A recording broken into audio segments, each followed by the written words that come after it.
Salut à tous et bienvenue sur la chaîne JKM Officiel TV.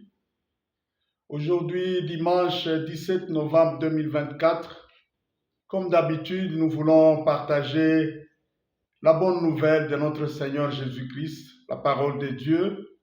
Et nous sommes toujours dans le grand thème qui concerne la loi sur le rachat.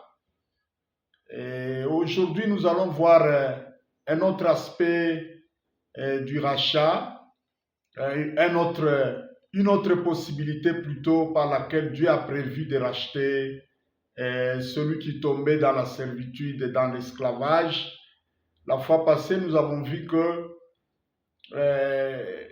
il y avait moyen que quelqu'un soit racheté par un parent qui est proche à lui, de même sang que lui, qui avait droit de rachat sur lui, cet homme qu'on appelait parent rédempteur. Et nous avons vu la puissance du parent rédempteur, Boaz, qui est le symbole de notre Seigneur Jésus-Christ, celui qui est devenu homme comme nous, qui a participé à la même nature que nous et qui est venu pratiquement nous libérer de toute servitude spirituelle et aussi sociale, matérielle et tout ce que vous savez là.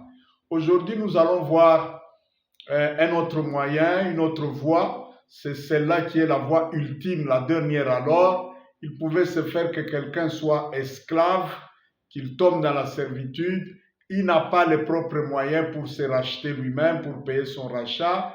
Il n'a même pas un parent rédempteur proche pour le racheter. Alors il y avait une troisième issue, c'était d'attendre ce qu'on appelait l'année de la grâce ou l'année du jubilé ou encore l'année favorable du Seigneur. Ça, vous allez lire dans Lévitique chapitre 25, versets 45 à 54. On ne va pas lire, c'est très long.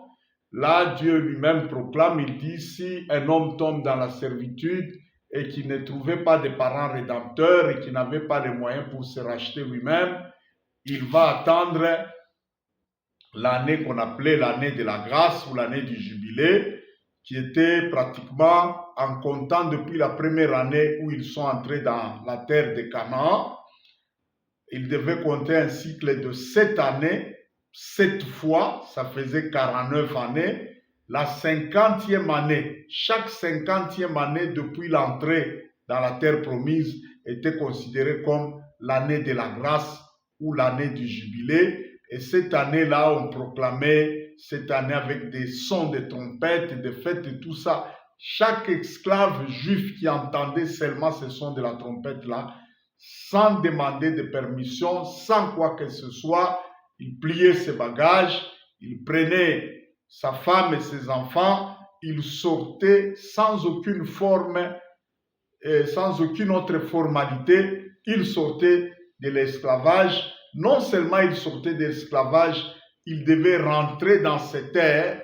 Tout celui qui avait pris les terres d'autrui à cause d'une dette ou à cause de quoi que ce soit, dès que l'année du jubilé arrivait, celui qui avait pris quelque chose à cause d'une dette, une terre, une concession, un héritage, il devait sortir directement sans aucune autre forme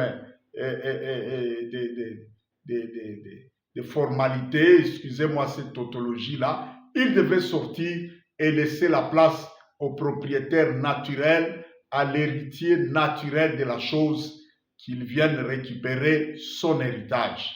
Et cette année du jubilé-là, Jésus, lui, quand il est arrivé, il a proclamé cette année autrement. Ce n'était plus la 50e année. Si vous lisez dans Luc chapitre 4, le verset, je crois, je vais lire ce texte-là, Luc chapitre 4 du verset 16 au verset 22, la Bible nous dit ceci, Jésus s'est rendu à Nazareth où il avait été élevé et selon sa coutume, il entra dans la synagogue le jour du sabbat, il s'éleva pour faire la lecture, on lui remit les livres du prophète Ésaïe, l'ayant déroulé, il trouvait l'endroit où il est écrit, l'Esprit du Seigneur repose sur moi parce qu'il m'a oint pour annoncer une bonne nouvelle aux pauvres, il m'a envoyé pour guérir ceux qui ont le cœur brisé et pour proclamer la délivrance aux captifs et aux aveugles le recouvrement de la vue, pour renvoyer libres les opprimés et pour publier une année de grâce du Seigneur.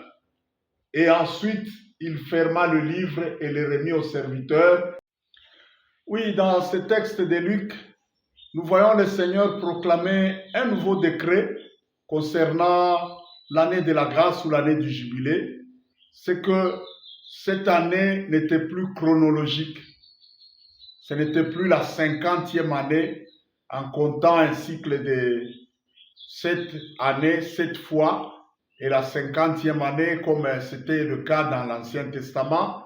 Mais dès que le Seigneur est venu, il proclame un nouveau décret dans lequel il dit « Il a été oint comme Macha, le Christ, le Messie, et dans sa mission salvatrice, tout le temps où il était sur terre, Jésus-Christ avait un mandat de proclamer l'année du jubilé ou l'année de la grâce à toute personne qui les recevait et qui écoutait son message. Et vous allez voir cela beaucoup plus de manière pratique, même dans l'histoire des deux malfaiteurs qui avaient été crucifiés avec le Seigneur.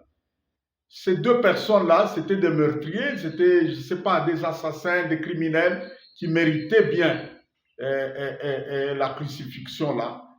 Mais pendant que ces gens-là mouraient, ils avaient eu la chance d'avoir le Christ en train de mourir aussi pour nos péchés, un innocent.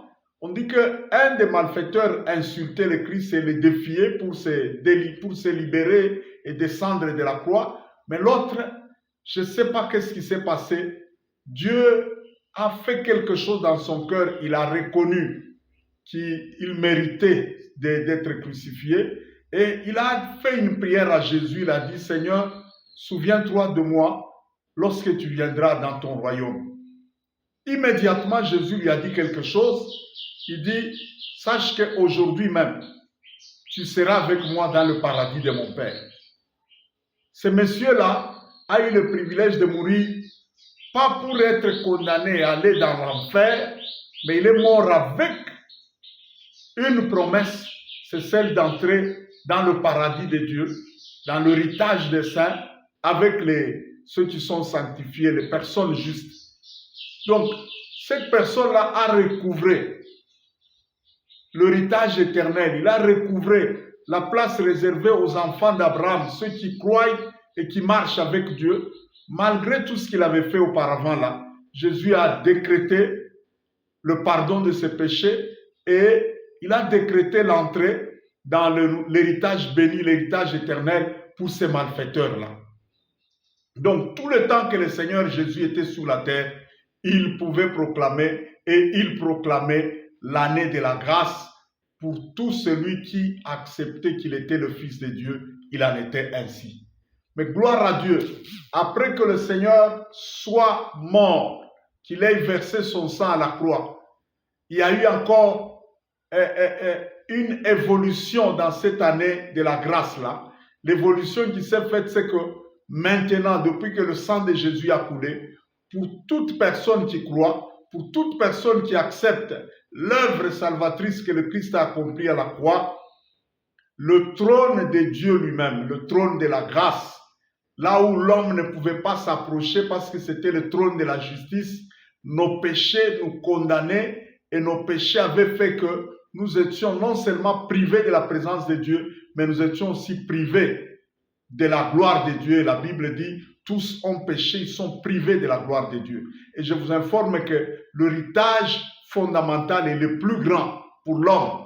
L'homme a été créé à l'image et à la ressemblance de Dieu. La gloire de Dieu pour l'homme, c'est un héritage légal de la part de Dieu lui-même qui nous a créé à son image, mais nous avons perdu cette gloire-là et tout le reste à cause du péché, à partir du péché d'Adam. Mais le trône de Dieu qui était le trône de la justice, là où nous étions condamnés, on ne pouvait pas s'approcher. Maintenant, quand nous lisons Hébreux chapitre 16, verset 4, là on nous dit autre chose, on nous dit « Approchons-nous donc avec assurance du trône de la grâce afin d'obtenir miséricorde, de trouver grâce pour être secourus dans tous nos besoins. Donc le trône de Dieu est devenu le trône de la grâce. Ça veut dire quoi? À partir du sang de Jésus-Christ, il y a une longue période, une période infinie qui est décrétée tant que le sang de Jésus sera en train de plaider pour les hommes, pour l'humanité devant Dieu. Il y a un temps qui est inauguré qui est la période de la grâce, le temps de la grâce. Oui, à cause de l'œuvre salvatrice que Jésus a accomplie à la croix, même le trône de Dieu lui-même est devenu le trône de la grâce et le sacrifice du Christ à la croix a inauguré ce que nous appelons aujourd'hui le temps de la grâce, une période infinie qui ne s'arrêtera qu'avec le retour du Christ sur la terre et le jugement dernier. Et tant que ce temps de la grâce subsiste, tout celui qui croit au Seigneur Jésus, il est réconcilié avec Dieu, il a le pardon de ses péchés et il entre dans un processus béni que l'on appelle la restauration. Ça veut dire qu'il entre dans un processus tel que petit à petit, il commence à récupérer complètement tout ce qu'il a perdu comme héritage et comme droit dans le naturel et dans les surnaturels. C'est ça l'année de la grâce, c'est plutôt le temps de la grâce où nous vivons. Mais si nous regardons en réalité, la plupart des gens qui se disent chrétiens aujourd'hui ne vivent pas ces processus de restauration parce que je ne sais pas si elles ont accepté, elles ont entendu le véritable message du salut et de la rédemption comme on le présente ici. Parce qu'aujourd'hui, il y a des gens qui entrent juste à l'église et il se présente là, directement on commence à l'appeler, c'est notre frère, tout ça. On ne lui prêche pas l'évangile, on ne lui montre pas qu'est-ce qui se passe, comment un pécheur peut quitter le camp de la mort pour entrer dans le salut et dans la vie. On ne lui montre rien de tout ça et ainsi ça devient juste un mouvement religieux et tout ça. Et regardez maintenant les conséquences. Même la plupart des pays à prédominance chrétienne, ce pays-là ne sont pas en train de jouir de leur richesse, de tout ce qu'ils ont, de tout ce qu'ils doivent avoir comme héritage et comme abondance. La plupart de nos pays, surtout les pays africains ici, beaucoup de nos pays sont encore dans la servitude, beaucoup de nos familles sont encore dans la servitude. Nous ne jouissons pas de notre héritage, tant sur le plan naturel, national et tout ça. Nous ne jouissons pas de ça. La plupart des économies de nos pays sont sous le contrôle et sous la jouissance des autres nations, des nations occidentales. Et parfois, nous trouvons ça normal. Nous sommes là pour être des petits sujets, des gens comme ça. Et vraiment, c'est triste. Les seuls pays que je vois qui commencent à jouir de son économie, qui a son économie et ses richesses dans ses propres mains, c'est le Nigeria. Et avec l'exploit que nous voyons aujourd'hui, la première raffinerie de pétrole entre les mains d'un Africain, Aliko Dangote. Le Nigeria, l'avantage du Nigeria, c'est que l'économie de ce pays-là, à grande majorité, se trouve dans les mains des natifs du pays.